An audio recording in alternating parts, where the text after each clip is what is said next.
Hello and welcome to Chasing Leviathan. I'm your host, PJ Weary, and I'm here today with Dr. Peter Trawny, German philosopher and professor at the University of Wuppertal. And we're talking about his book, Freedom to Fail, Heidegger's Anarchy. Dr. Trawny, wonderful to have you on today.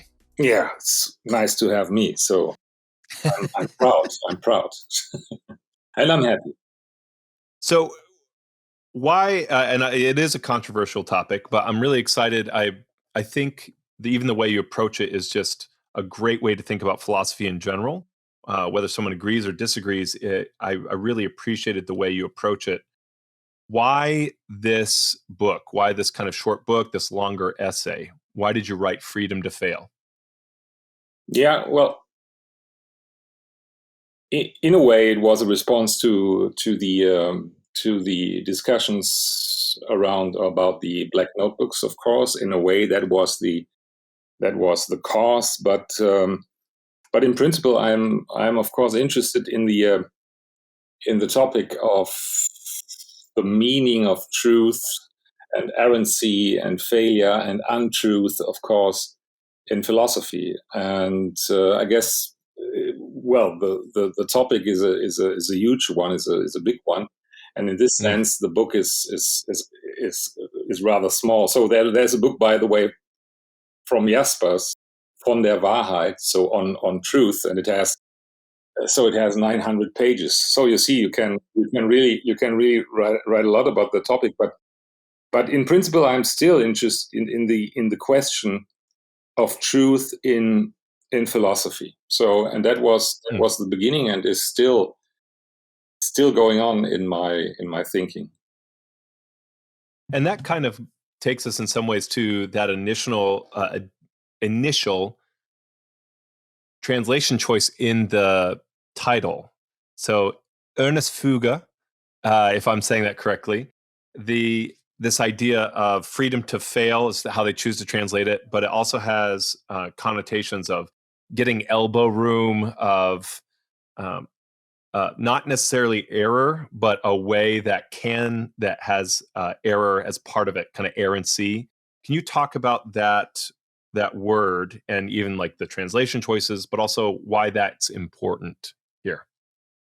Well, there is a whole field of words with irre in Heidegger's thinking. So irre, irrnis, die Irre, das Irren, verirren, Well, there are, the German language has, because of the prefixes, many possibilities to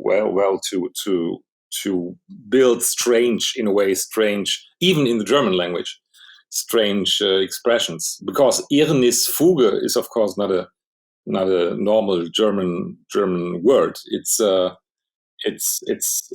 Heideggerian composition, and I choose it, of course, because of the closeness to a very famous poem by Paul Celan. The name of the poem is Todesfuge. So that's a very, well, it's one of the most iconic poems in German literature of the second half of the 20th century. So I choose this title because I also am dealing with Paul Celan and this poem in the book. Yeah, so that was what was my choice. But freedom to fail is not totally wrong concerning the question of the performance of philosophy, of philosophizing. So in a way, I know that you cannot translate Irrnisfuge. So what you cannot translate Irrnis even. It's impossible. So in this sense, I agree with this translation.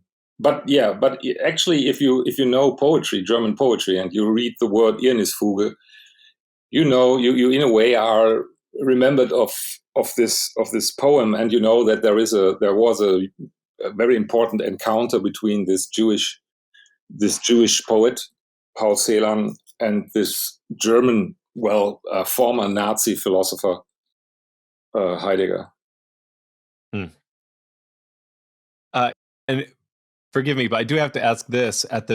Before we jumped on air here, you said you didn't want to be a Heidegger expert, but you have to be. Do you mind expounding on that a little bit? Yeah, well, yeah, in a way, it belongs to the topic. So the question is philosophy in itself a science? Is it only a science? Is it more than a science, or is it something totally different than a science?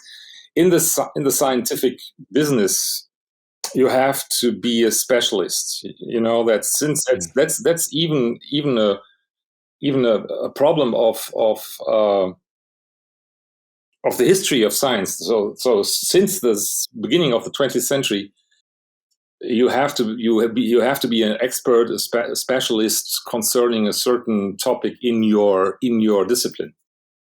And for continental philosophy, it's like this, that you have to choose. Well, you have to choose one of the philosophers. Well, there are many, whatever, are choosing Kant, others choosing Nietzsche, and I chose or was chosen or whatever by Heidegger, and in this way, I'm totally fine with it.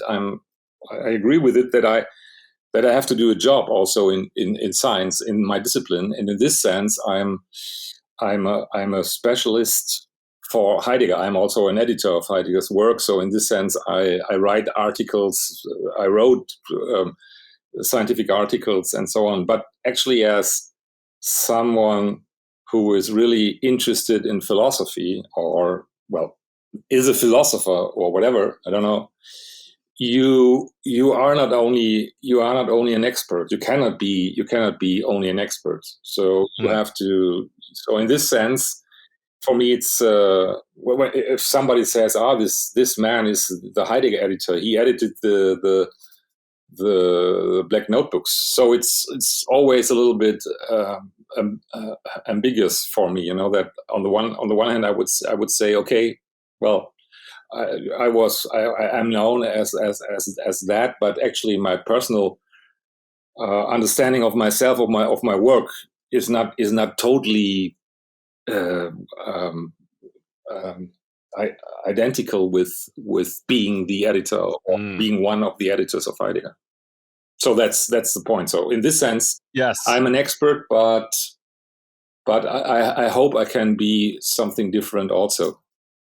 Yes, that makes a lot of sense, and it makes sense too, as you say. It's close to the topic here.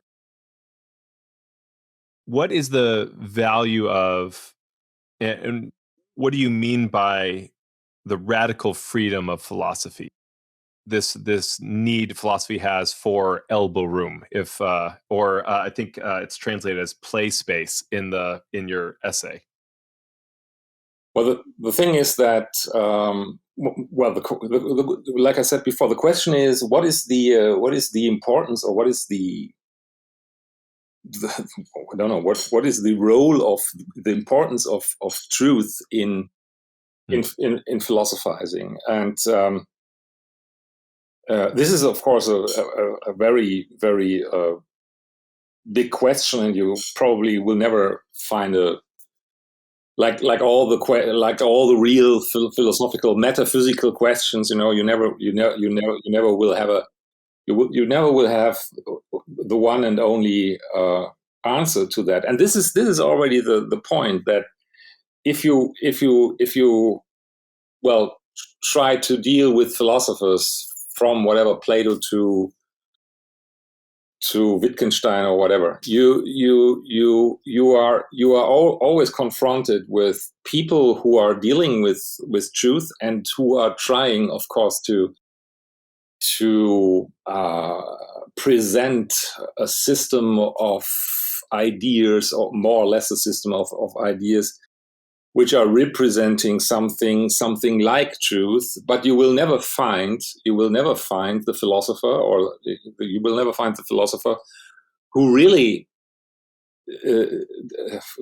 found the truth. You know, it's not possible. Even Plato, and he's probably the number one candidate for that. Even with Plato, you would never say that this is dogmatically seen the philosopher who brings you the truth or who brings us truth. So in this sense, we have a discipline, we have a type of thinking, a form of thinking, what is of course moved and touched and whatever is passionate looking and searching for something like truth, but will never be, in this sense, will never arrive at a point where you can say, now we found the philosophy of truth. So in this sense, and this is in a way strange, because of course we are thinking, Kant is of course better than whatever. He's more reasonable than whatever Nietzsche. If you want to be reasonable, you have to read Kant. So because Kant, he knows what truth is in a way, but it's not so easy at this point.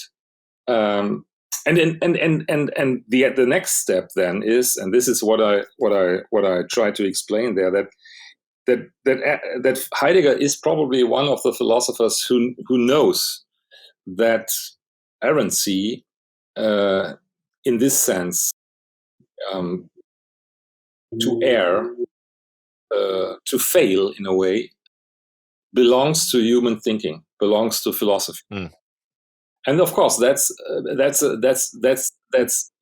inherently a problem. Then, if you have a philosopher who knows that to err belongs to what he's doing, you could say then he is not interested in he can say everything. So then you have the problem of responsibility. What can I say as a philosopher? What can I not say as a philosopher? Finally, I could say, it was always it's only failure. You know that errare humanum est. So it's very humane to err. So what do you want from me? So I said something totally terrible, but it was wrong. Whatever. So in this sense, you have all these questions, and this is of course in a way it's of course an important question in a way. But yeah, that's what the book is about in a way. Yeah. I have to admit, I'm a little disappointed. I thought you were going to give me the answer to truth. I thought we were just going to capture it today. Just get the whole, philosophy of truth right here in like 5 minutes. You're just going to give us the answer to all philosophy. Yeah, so that would be something, but that would be probably then really the explosion of the World Wide Web. So it would be that would be interesting. It would be apocalyptical in a way.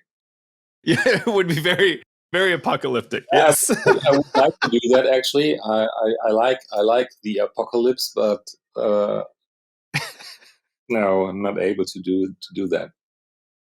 Not planning on bringing around the end of everything with this great revelation. No, sorry, I couldn't resist. Can you talk a little bit more about the difference between error and errancy? So this idea of walking in a way that can be error, but also can lead us into truth versus just, and I think this comes out of ways, not works, right? That Heidegger talks about. Yeah, it's if you the thinking is also beyond Heidegger's language. Thinking is always a process. It's always a kind of an experience. You are beginning at a point of whatever, figuring out something about whatever, and it's like you were traveling in a way, and you can never see the result of the process of this you can never find the goal or the target of what you are trying to do. It's like, that in modern painting there are painters who are just beginning to paint something without ever knowing what will become of it. So it's like it's even something very close to certain to certain processes in arts, in art, or in poetry, even also. So in composition, like improvisation or something, you are on your way, and you never know what will happen. In a way, you cannot control the landscape. You have no overview on the landscape you are moving in, and so in this sense, you are always in a way lost. But you know that of course it's not like that you are totally blind. It's not that you are without any orientation. That belongs to Heidegger's concept of truth. You know that he has this concept that truth is an event of concealment and revealment, so that you have that well, something is always concealed of truth. You can never see the whole. You can never see the whole thing. You know, it's just that you can only You can only You can only see a part, or you can only. You have never the full access to something, and but that doesn't mean that you are without any clue. You see something, you have something in your mind, you are, so in this sense you have a certain orientation, but this is not never that's never a full shelter against errancy. So error is, in a way, of course, just one can say that that's an error. So you miscalculated something. You know that can be. So you made an error, and this is the one thing. But the work, the process of erring is something. It's something different. You know that it's there are also logical implications of the concept. For instance, if you know that you're erring, you can never err. You know, erring means that you are without any consciousness about that. You know, you cannot know that you cannot say, oh, I'm in the process of erring. You cannot say that, because then you're not anymore. You know, so in the sense that the thing is that the hiddenness of getting lost is actually the center of the experience. You know, in this at this point where you can say, oh, I'm lost. You are, in a way, at the beginning of not being lost anymore. But before that, that you can say you are lost, that's really the loss. You know, if you think, oh, that's the way still, and it isn't. But when in thinking, when are we able to really know that? You know, when are we able to really know that we are lost or not lost? So that's something. Well, that's a problem also in the book, but not only in the book. It's a problem in life. Yeah. Indeed. So it's a problem of life. Yeah. I want to maybe restate some things you said, make sure we're on the same track, that I'm following you. So when you say we are not blind, another way, you know, and this is coming from my study in Gadamer, but we are not blind, but we are bound by, circumscribed by the horizon.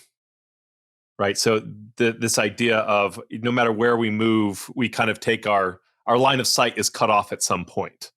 Is that another way? Are we in the same ballpark there, the same area there? Well, if you said Gadamer, maybe that's not a real coincidence, but I thought of tragedy. You know, in tragedy we have the same. In a way we have the same problem. You know that the hero, the tragic hero, is in a way lost, but he thinks that he is on the right track, that he is on the right, that he knows the truth, but he's already lost. So you cannot say that he is blind. He sees something, but he doesn't see. He doesn't see the.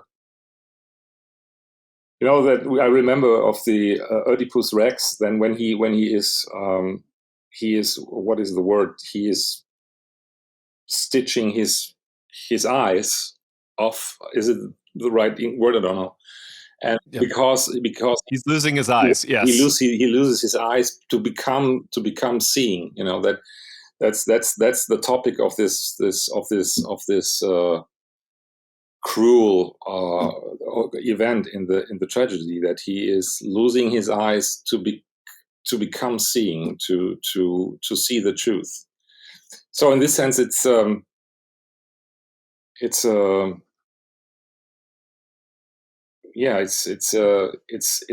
always in a way a very ambivalent situation. There's a metaphor here about ways, not works, and this idea of kind of traveling within a horizon. And if I'm understanding you correctly, most people walk on beaten paths. I think I love what you said.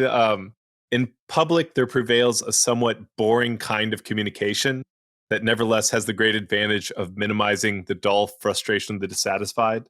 You have like the path that everybody follows, and then what it means to be a philosopher is to walk off the beaten path. Is that a good way to think about it? Well, it's yeah. Well, there's this book. You know, you're quoting actually a Heideggerian book, also Holzwege. But of course there is a little bit a romantic image of the philosopher, that the philosopher is lonesome, lonely and lonesome, and he's not using the general whatever ways of communication and ways of speaking.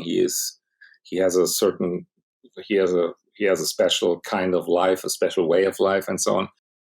In a way that's still, in a way it's still true, because I think that thinking is never, at the beginning, is never public. At the origin, it's never public. It's really something what you're doing at your desk by writing or whatever. But of course, after that, you are confronted with the question of the public life and of the public sphere. You know that there is a in a late Hannah Arendt book, The Life of the Spirit, I guess. There she speaks about the civil war. She uses this word, the civil war between the public sphere and the public thinking and the philosophical thinking. So it's interesting that she's using this, well, I think quite radical word, civil war. But in a way, it's never at least today, it's not. I wouldn't say it's never so dramatic. But in a way, it has something of it to philosophize, I guess. Still, Heidegger really made a performance out of that, because, like Wittgenstein, you know that, and that's interesting that they are so close at this point. Like Wittgenstein, Heidegger was actually never interested in whatever delivering a philosophical system. Right. He was always interested in small forms of writing, writing articles, writing lectures, writing fragments, writing short texts. And you see that Wittgenstein did the same thing in this sense. And at the end, in the 60s or in the 50s, in the 60s, when he was really, he was, of course, already one of the most important philosophers of the 20th century, but he really made a kind of performance of it, just working at the same time with different manuscripts, always using handwritings, not thinking of publishing the stuff, just doing it for himself or for some lovers. So and he really, you're quoting the main motto of the Gesamtausgabe, Wege, nicht Werke, so ways, not works. So in this sense, he really made a kind of even in a certain way an art performance out of it, because he the manuscripts then became actually the objects of philosophy. That you have this, that you have the writing, and you see it's not finished, it's fragmented and so on, and this was his way, his style of thinking. But maybe that says something about what philosophy can be today. If you have this, maybe the most important philosophers of the 20th century, Wittgenstein and Heidegger, and they agreed on this point that philosophy is not able anymore to deliver a system of truth, but that philosophy is just whatever able to give some insights in fragmented truths, not truths of the totality or whatever. Then it's then that says something maybe about our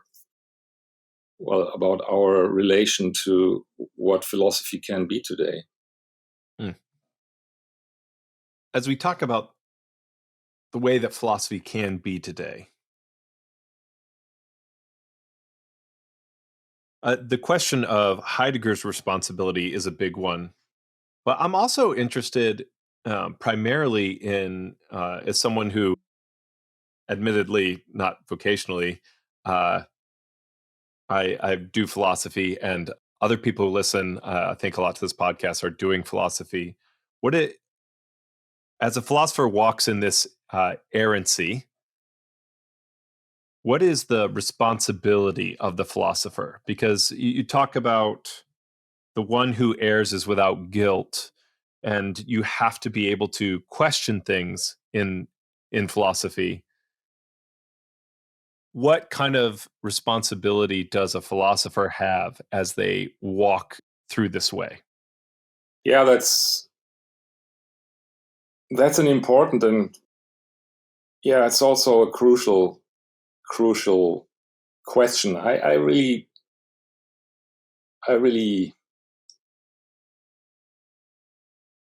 don't know. Probably you can give a lot of, you can try to say something about it. If responsibility, for instance, should be something like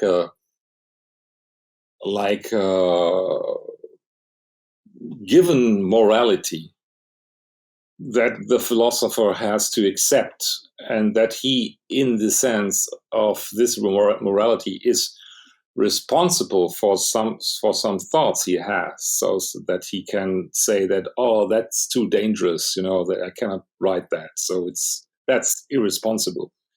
Take somebody like Nietzsche, then you can cut off whatever 50% of his thinking if he would have been so responsible. That right. You can say he, in a way, he destroyed philosophy. He destroyed the classic concept of philosophy. If he always would have said that, oh well, I have to be responsible for philosophy. So there wouldn't have been somebody like Nietzsche. So in this sense, I would say that that if there is a kind of presupposed more general morality, I would say that philosophy has to deal with it, but it cannot just obey to that. So in this sense, for instance, if you read the anti-Semitic passages in the Black Notebooks, you could say well, maybe it maybe it was not necessary to think like that. It was not necessary to have this thought, or if you have these thoughts, it was not maybe not necessary to write them down, because they, in a way, they are irresponsible. But and that's the second question. In what sense? For instance, I wrote in this semester. I made a seminar on the principle of responsibility of Hans Jonas, and he hears responsibility the same way Heidegger heard it, so that you are always giving responses to something. As a philosopher, you, in a way, always giving responses to something. It's just you never say something totally new right up from the start. So you are already reacting to something. So in this sense, philosophy is, of course, responsive, yes, and then can be responsible. So that's what Jonas does. That he says that we are always responding to nature. So we are responsive to nature. In a sense, there is, in this relation, is a sort of responsibility. And I would say that this is something what you can think about in philosophy. That in this relation of being responsive to something, for Heidegger, of course, to being, there can be something like the origin of a responsibility, and then also in an ethical sense. So in the sense that I'm not denying, and it would be crazy to deny the question of morals and ethics in philosophy, but then philosophy should have the possibility to work it out. That philosophy should be in a way the origin of certain ethics. Not that ethics is the queen of thinking. That cannot be, in my way. There are philosophers who would say something like that. For instance, I would say that Descartes or Kant, he would say something like that. But also Kant would never say that there is a kind of a presupposed ethics we have to obey. It's just we have to. Then, as a philosopher, I have to work on it, and I am involved in ethics. But it's of course it's an. In a way, if you are philosophizing, this question is always at stake. There is a certain, I would say there is a certain responsibility, but not, like I said, not in the way that you just do what you are said. It almost sounds like there's more responsibility when you're questioning these things. Yeah. In a way, it is. But you cannot. You have to be also, in a kind of way, you have to be also modest. For instance, take the whole problem of religion. That you will never say that a philosopher was able to murder God. So in a way, then if Nietzsche is saying God is dead, so of course there were Christians at the end of the 19th century who said, what is he saying? Why can he say so? What is he? He's a terrible man, or whatever. But of course, Nietzsche would have never would have been able to murder God. So in this sense, you cannot say that philosophy is responsible for the situation of everything. That right. That would be strange. So in this sense, the philosopher is also just your neighbor. So. Sorry, I love that. I don't know if you don't mind. I want to say, in some sense, philosophers are just your neighbors. I love that. That's because it is like there is that very romantic notion. It's like, we talk about philosophers going off the beaten path, and I think they do, but it's always in relation to the beaten path. Yeah. Right. Yeah. Like, when we talk about someone who goes off the beaten path, and does not do so in relation to the normal path, that person's just a hermit without writing, right? Like they just go off and just like live on the mountains and they never write anything. Yeah. That's not a philosopher.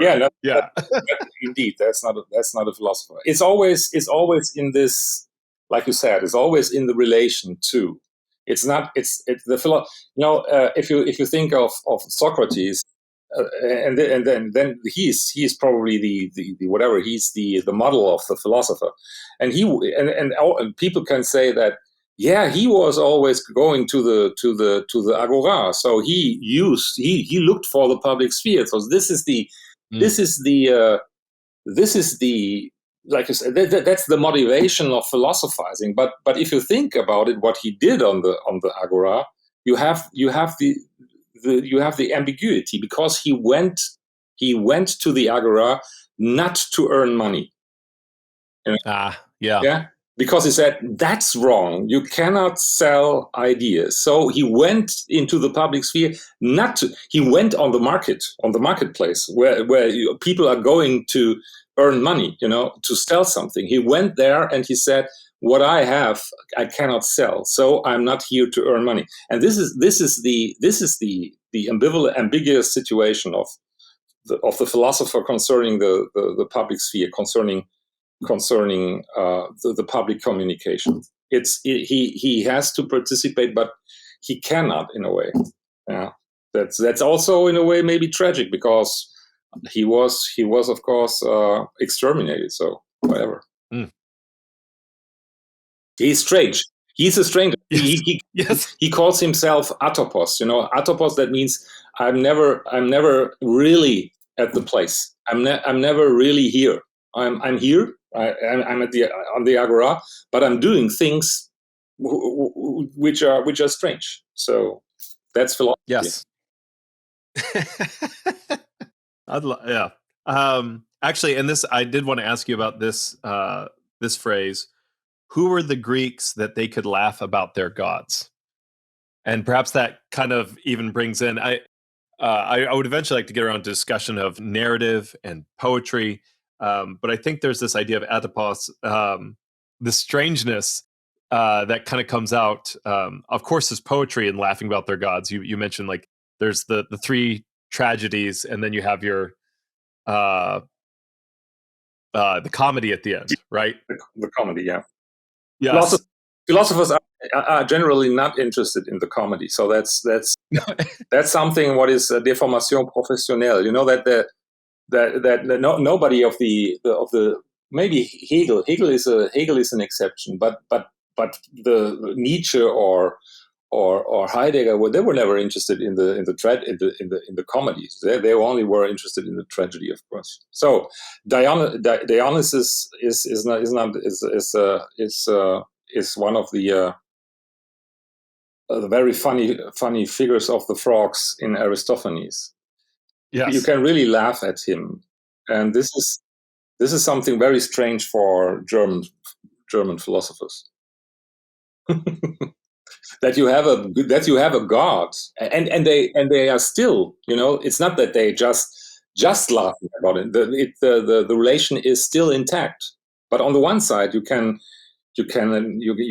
whatever, you are praying in a way to this god, but you can also at the same time you can laugh at him, and that's something, Christianity is the end of that. Christianity is the end of comedy and of tragedy also. That you never can laugh at Jesus. You cannot. It's impossible. That only the Roman soldiers who tortured him. They are the only one laughing in the New Testament. So if you are laughing at Jesus, you belong to the torturers. So in this sense, it's for Christians. It's it's probably strange to think of laughing at your God.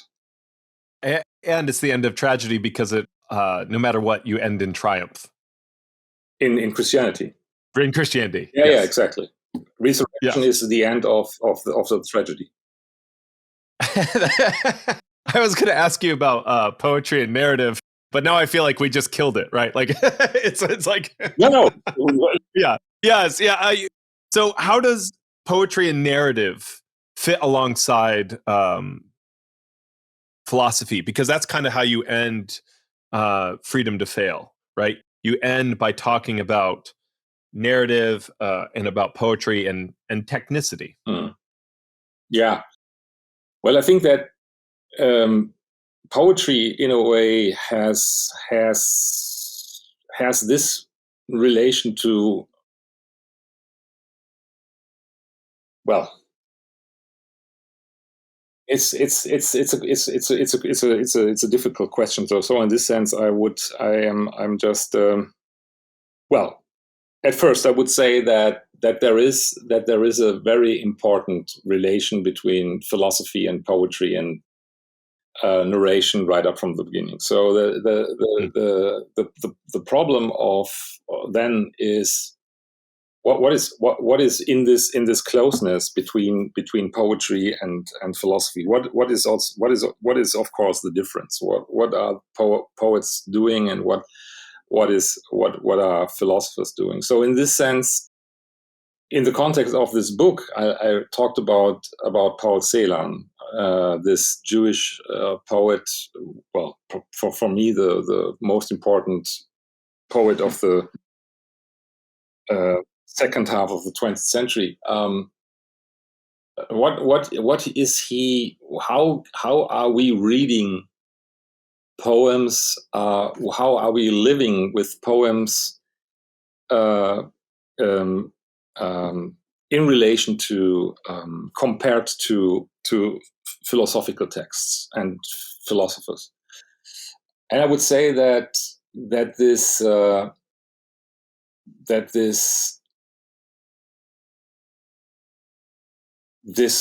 whole discourse of the relation between truth and responsibility for philosophy is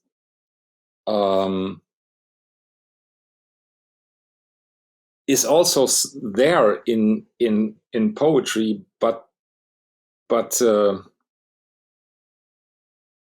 in a very, very difficult simplicity. It's very, very simple. You know that if you read what happens that when you read a poem, what is happening when you are reading, for instance, the Todesfuge of Celan. It's something what at the end is comparable with the reason of whatever reading philosophical text, but the process of understanding, if we want to use this term, or to not understand, or to respond to what you read or what you learned or what you felt in the poem, is much more simple than in philosophy. But therefore it's not easier. It's not poetry is of course not, at least whatever. Certain poetry is not easy to read. It's not easy to understand. Probably there's nothing to understand in a way. So understanding is a critical term in this context. But I would say that that in this neighborhood of philosophy, of poetizing and philosophizing, the poet at the end,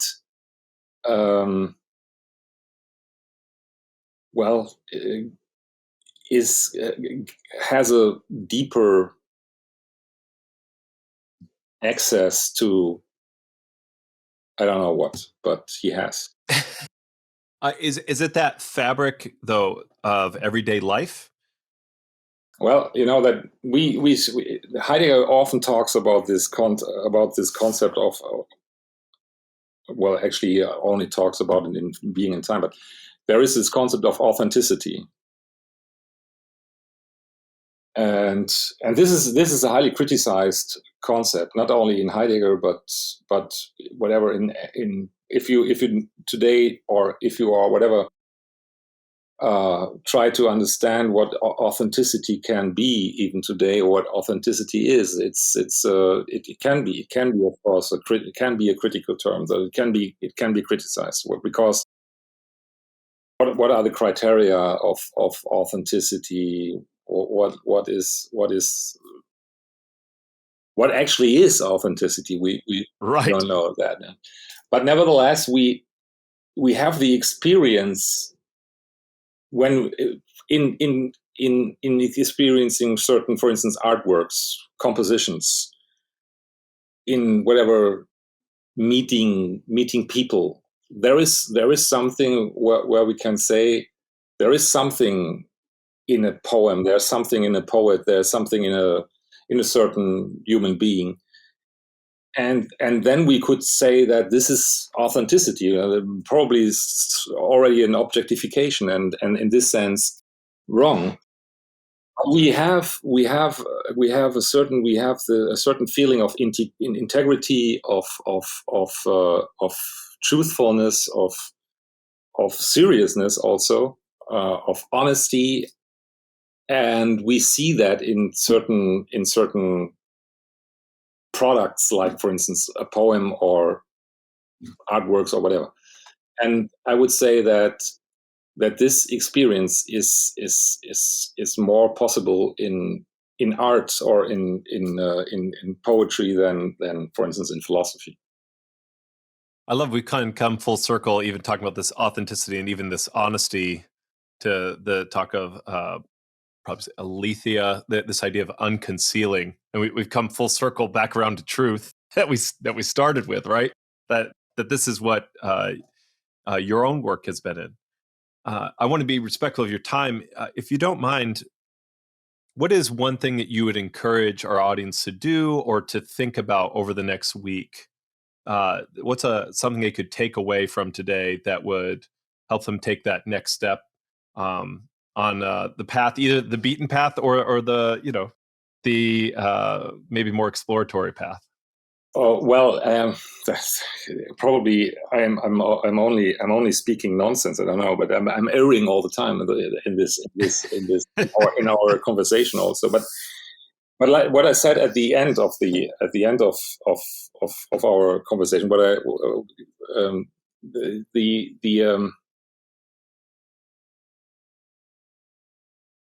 I think that, let's take, for instance, the political situation of the United States, and you have the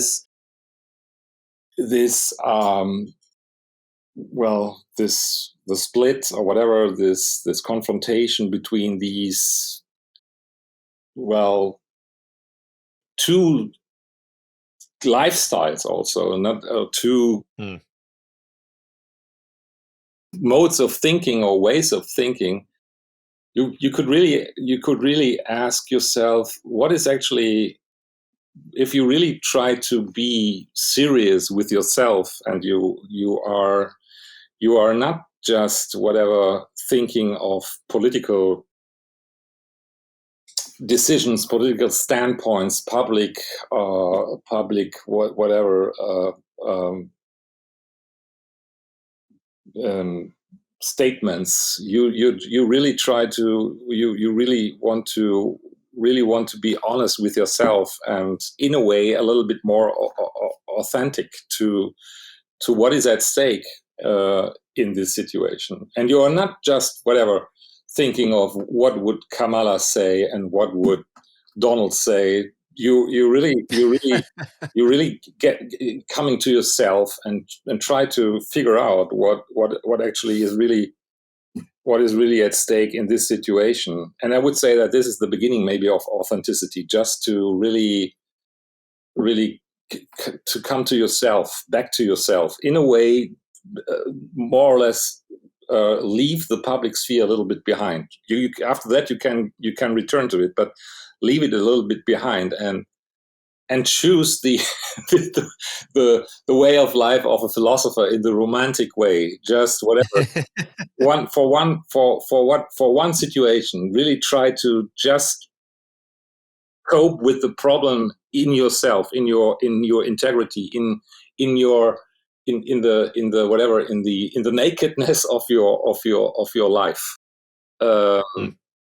I would say that this would be something what we need today. I have that at least we here in the West, in Western Europe, we have a really a radical loss of religion. That religion here is, at least Christianity, is that in a way. So that we have not anymore this place of, well, this religious place where we could say that here we have to be really honest. Here we have to really be serious. We don't have this place anymore. So in this sense, what we have to think about we have to think about a place of seriousness anew. And I would say that even philosophy cannot give that today, because it's too much involved in the political situation of the universities and so on. So in this sense, I would say if we really want to take a step to another, or maybe to a kind of a solution of this situation we are in, then this would be a beginning. But well, that sounds a little bit too. It sounds like whatever. No, like you have to start somewhere, like teaching or whatever. But I would say that to a little bit more to learn what silence is again. That would be something. I think that's a tremendous way to end, to sit and to learn silence again. I think is a great way to end today's conversation. Dr. Trawny, been an absolute joy having you on today. Thank you. Thank you, PJ. Thank you.